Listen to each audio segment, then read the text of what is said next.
Obviously, you're going to run into bad actors out there, and that is definitely a possibility. But as long as you treat them as humans and you try to solve the problem with them, you can give it your best shot and stay on top of it and keep putting pressure on them to do the right thing. Eventually, following the processes, you'll get the property vacant. Welcome to the Collecting Keys Friday Focus. Hey there. Welcome to another episode of the Collecting Keys Friday Focus. You have me here today, Dan Austin, as your host, and I'm going to answer a listener question today. These are some of our favorite things to do on the Friday Focuses. And our listener messaged in and said, hey, can you do a Friday Focus on evictions? He had been seeing some of the crazy headlines that we tend to see here from time to time, and they seem to be becoming more and more common lately about these tenants just staying out in these properties and not leaving. You know, there was one recently down in LA and Los Angeles where a lady reportedly stayed for 570 days without ever paying rent, which is just crazy, in like a mansion too. Like she was saying, super luxurious. So listener said that he wanted to know more about this. And so that's what I'll do. I'm going to dive into some of this stuff today. We'll talk about evictions and we'll talk about like some of our processes that we follow for evictions and just some of the generic information you'll need to know because it is very state and local authority dependent. Sometimes cities have their own codes around evictions, not just the state codes. And as we've come out of COVID, remember, there was a lot of temporary eviction moratoriums and different things, especially in states like where I live in Washington, that made things crazy. But most of those have actually just rolled off this last year. So you should be back to normal or whatever new normal looks like. So don't be scared off by some old eviction moratorium type policies. Anyhow, before I dive in, I want to share this other story about this tenant because this one is in my home state of Washington. There's this guy. He decides he's going to move out of his apartment. He's going to rent it to this dirtbag Kareem Hunter for $4,300 a month. I'm assuming he was furnished. So Kareem moves in, and then according to this article I read, he only paid part of 1 month's rent and then stopped paying. This dirtbag Kareem Hunter basically took over residence here, stopped paying, and then the owner obviously tried to negotiate with him. Nothing happened. And then this dirtbag, Kareem Hunter, decides he's going to start doing Airbnb short-term renting out rooms, like subletting rooms in this house. So he's generating income. This dirtbag, Kareem Hunter, is generating income off of this poor landlord's property and then not paying the guy rent. Like I could get it if the dude's like, hey man, I lost my job, can't pay you this month, but he starts Airbnb-ing it out and then starts paying the landlord. Like landlord's probably not super happy about that, but hey, at least he's getting paid.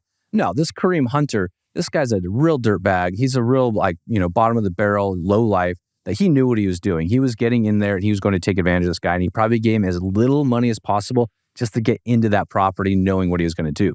Now, while we're talking about this is a great example of where just reading between the lines of this news article, I think this landlord, the owner of the property, did a lot of things wrong and created his own problem when it could have all actually been probably resolved or dealt with in a lot better way. So the guy only paid part of 1 month's rent. That, to me, already screams like, did he even have a proper lease in place? Why did he only collect part of 1 month's rent? Because I know how it goes.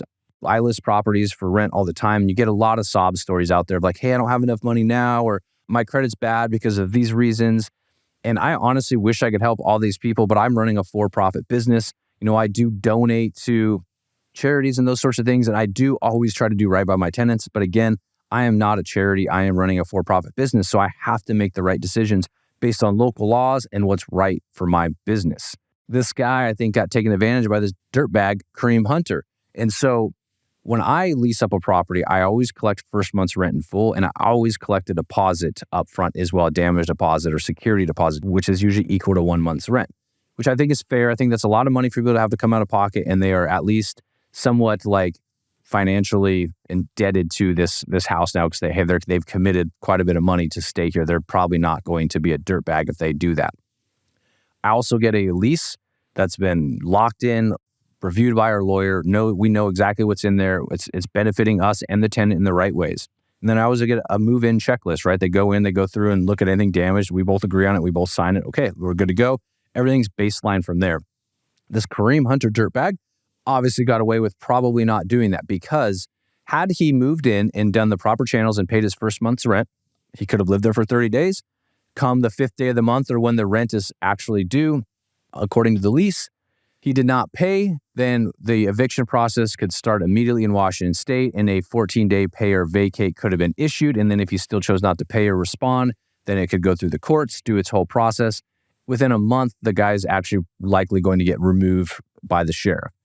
None of that happened, so none of that was probably possible, meaning that all the proper channels weren't followed.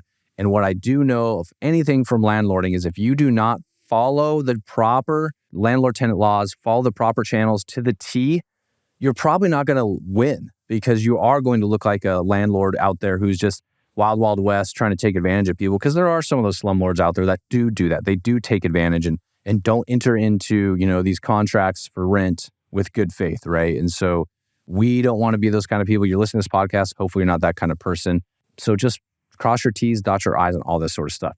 So that's a good example that'll set us up. But before I talk any more details, I want to maybe dispel some myths, or I don't even know if that's the case, but there's some terminology that gets used, like squatter, for example, and trespassing and all these sorts of things that I think gets used interchangeably when it comes down to the legal senses, it doesn't really matter. So when you have, let's start with the most basic stuff that most of us are used to. So when you have a tenant that is paying and their lease is up, and then they start paying you after, even if your lease ends, say you don't have a month-to-month clause where it's supposed to end, but they keep paying you and you keep accepting payments, that's a tenancy at will. Those people are legally allowed to be there, and you're collecting rent, they're paying rent, they can stay there even if you don't want them to. That you're actually engaging in this tenancy at will process. Obviously, there are channels, depending on your state, where you can basically have them move out, not for non-payment, but other reasons. In Washington State, when this happens, when we convert basically to just a tenancy at will like that, we have to give the tenant a 120-day notice of move out, unless we're going to try to sell the property. And I think that's a 90-day, or if there's major construction we're going to do, it's a 60-day. There's all these different notices very specific to Washington. And so we have to issue those when this happens. So we try to not let our leases roll month to month. However, if the lease is up or at any point in time, they just stop paying, basically that's like tenant insufferance, right? So they're basically just kind of holding your property hostage. And at that point, because if you follow the proper lease channels, you should be set up to go through an eviction for non-payment, all that sort of stuff, tenant insufferance, and you have a story to tell that makes sense to the judge when you go to eviction court. If you're putting undue pressure on them or you're doing things that are illegal, it's not going to end in your favor. But they are considered a long-term tenant. Typically, all states that would be considered, well, I should say not a long-term tenant, but a tenant in general, happens after 30 days of stay. So if you sign a lease, like a long-term rental, 6 months, 12 months, whatever, they're a tenant. So then they fall into the landlord-tenant laws. Where it gets tricky is where you hear a lot of this confusion is around short-term rentals, because guests are not tenants. So they do not fall under landlord-tenant laws. So the key there is to ensure, if you want to have an expeditious removal of people when they're in your Airbnb or your short-term rental, you need to make sure they don't become tenants. So if your booking stays longer than 30 days, you should definitely be signing leases with those people to protect yourself. And you should treat it just like any other long-term property, long-term rental you have, and recognizing that if they all of a sudden stop paying or the lease is up and they don't move out, you need to follow the proper channels. And if you do that, you will be able to evict them on a reasonable timeline. Where it becomes tricky is, what do you do if they say stay for 14 days? Maybe you don't allow 30-day or longer stays, which is fine. And then they don't leave, right? That's where it gets tricky. Can you walk up there and pull them out? No, you can't do that.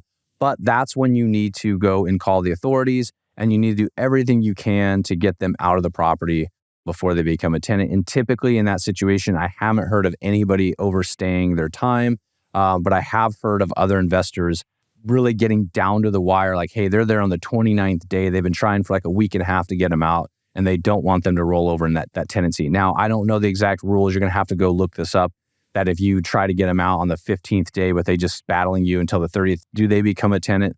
I don't know. Look that up to be sure. I don't want to give you false information or let you think that I know that that's the fact.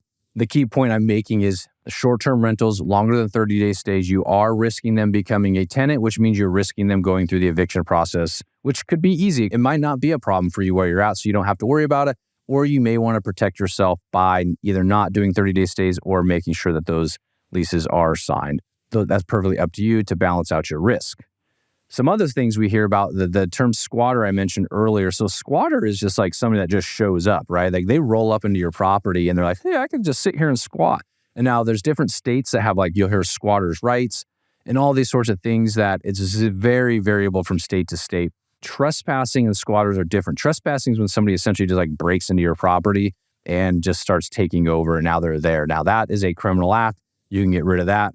Squatters come with all sorts of other things like squatters' rights, where like they can take like adverse possession of your property, take title. That's if they're paying like your property taxes and they've lived there for like 7 years or 10 years, depending on your state. There's all these rules about that you probably shouldn't have to worry about if you don't own just vacant random properties all over the place where people can just live in them and you not know about it. But even in those cases, when you have like squatters and trespassers, obviously trespassers, criminal stuff, you can get police to remove them. That's not really an issue. Obviously, determining whether they're squatters or trespassers is always going to be the issue. So you want to make sure you can verify that. So that means like if you have a property that's going to be vacant for a while, set up some cameras. You can go to Home Depot and buy that like little orange ring kit for like $500. Just throw those up there. They're pretty awesome. They're pretty visible. It'll keep people away, but you also can like show, hey, this dude just broke into my house and is staying there. He's definitely a trespasser.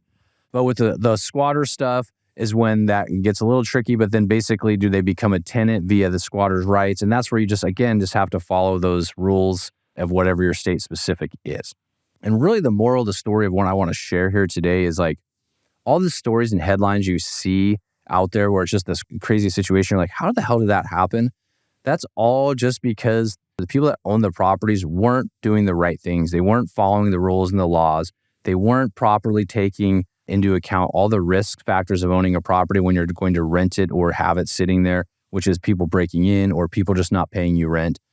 Most states, again, I rent in a very blue state, which are known for having really tenant-friendly laws.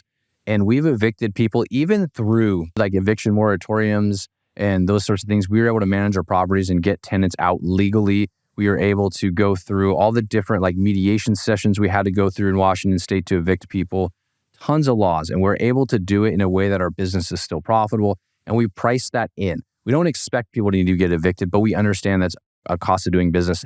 And we know in our state what that's going to take. And I implore you, just go to your local RIAs, go to your local landlord associations, call up a landlord tenant type lawyer, somebody that basically represents landlords and evictions. Even if you have to pay them $500, just say, hey, how exactly do I evict something? Like, what are the exact steps I need to take, when and how? Because what happens is people try to negotiate on their own with the tenant. They try to be the nice person, or they're just a little lackadaisical and they don't actually take advantage of the timeline and the schedule that's laid out in front of them. Next thing you know, things have rolled over month to month, and now you have a person that it's going to take 4 months, 5 months, 6 months because you just weren't on top of your shit. That's your fault, not the tenant's fault. So then a couple other things that I would note here is, what do you do? Like, how can you avoid evictions? Because yeah, they can be expensive and sometimes you do need to hire a lawyer. My favorite way to do this, just treat them as humans. Walk up to the house and just say, hey, I would like to pay you money to leave. You're not paying me rent right now, and you may have even damaged the interior of this property. I'm okay with all of that. I'm not going to sue you. I'm not going to take you to court. I'm not going to put an eviction on your record. You're going to be able to go and find a new landlord, a new place to stay with a clean record, all these sorts of things. I'm going to pay you. Let's start out with a reasonable amount. $1,500. What's 1 month's worth of rent? $1,500, $2,000, $4,000, $5,000. We've paid people several $1,000s to move out. And we'll do that when we're taking on tenants, which is a great way to like get properties from wholesalers that other people don't want, is just say you'll take the tenants in place if they're bad tenants and be willing to take on that risk and understand how to get them out. You can get really good deals doing that. Mike and I have built our business doing stuff like that. But being willing to do this cash for keys is going to help you when it's your tenant, when you're buying a property, whatever the situation is, just to help move people along. In that same vein, like, help them get out. Sometimes they're just kind of in a bind. And so if you can kind of link them up with another landlord, maybe you can pay their deposit on a new apartment or a new house, whatever it is, anything to get them out. But you're signing documents showing like, hey, I'm paying you this much. You agree to move out, all these sorts of things. We've taken on properties and bought properties where the tenants didn't have leases, anything like that. And we followed the process. We basically talked to our lawyer about the exact things we need to do to make this thing go fast. And we've gotten people out of houses within 72 hours of talking to them. So the cashing for keys is always a good way to do things. And then just secondly, like I had mentioned, like just be human with them. Obviously, you're going to run into bad actors out there, and that is definitely a possibility. But as long as you treat them as humans and you try to solve the problem with them, you can give it your best shot and stay on top of it and keep putting pressure on them to do the right thing. Eventually, following the process is you'll get the property vacant, but you have to follow the process. And I always like to just say one thing is, when you're actually going to go through this, don't just like try to be the nice guy. talk to them, say, hey, I want to do cash for keys with you. I'd like to negotiate a price for you to move out, but just to protect me in case something crazy happens and to protect you, I need you to sign these documents or I need to issue you this notice of eviction. But don't worry, I'm not going to go through with it as long as we can negotiate, but I have to protect myself. So being open and honest with them, but also like filing the right paperwork when it's due. Because what happens oftentimes is people will try and negotiate with a tenant. They'll try and be the nice guy and say, you know what, they're a week late. That's okay. They're a week late every month, but then this month they're 2 weeks late. They're 3 weeks late. And then they're a month behind. And then you're like, I'll give them 2 more weeks instead of issuing the eviction notice. And next thing you know, you're 6-8 weeks in the process, or for some people, months. We buy houses from landlords that are months behind in rent because they're just being too nice and they let the sob stories get to them. And I get it. People really do have rough patches in their life and we should try and help them out wherever we can. But just giving them a free place to stay isn't always the right thing to do when you're a for-profit enterprise. So I'll stop rambling there. I'll get off my soapbox here. I hope this was valuable. And my main point here I just wanted to drive home is make sure you know how to be a landlord before you start renting properties. Make sure you know the details of the local laws. I assure you, they're not always tenant-friendly, one-sided, where you're going to get screwed and have to let somebody live in your property for 570 days. Oftentimes, those things happen due to lawsuits and other crazy things outside of your control if you did all the right steps. And then secondly, just focus on how to be creative and working with the people in the properties so that you can help benefit them and that you can get the property back and vacant in whatever condition that's best that you can get it in, that's the best case scenario for you. Other than that, sometimes being a landlord is tough. That's why you get paid to own these properties. And that's why real estate is also still a bad investment. And we all choose to invest in it regardless of the risks of these evictions or bad actors that are out there. There's such a small group of people. Don't let it deter you from being a landlord. All right. If you found this at all entertaining or valuable, please let me know at InvestorManDan on Instagram or any platform you social on. You can also hit up my partner who also is the co-host at Mike_invest. Same thing on all platforms. If you want to learn more about any of our groups or any of our coaching programs, we do have a new Facebook group free to anybody that wants to sign up. It's the Collecting Keys podcast community on Facebook. I will also have it in my bio on Instagram. Hit my Linktree link there, take you there. It's free, no obligation, just sign up. And we're pumping content into there. And we're trying to create a really awesome community where it's user driven and you all can really grow together as a group. We'll provide content, but also just networking with like-minded individuals. Other than that, have a great weekend. Thanks for listening to this Collecting Keys Friday Focus. Be sure to subscribe wherever you listen to your podcasts.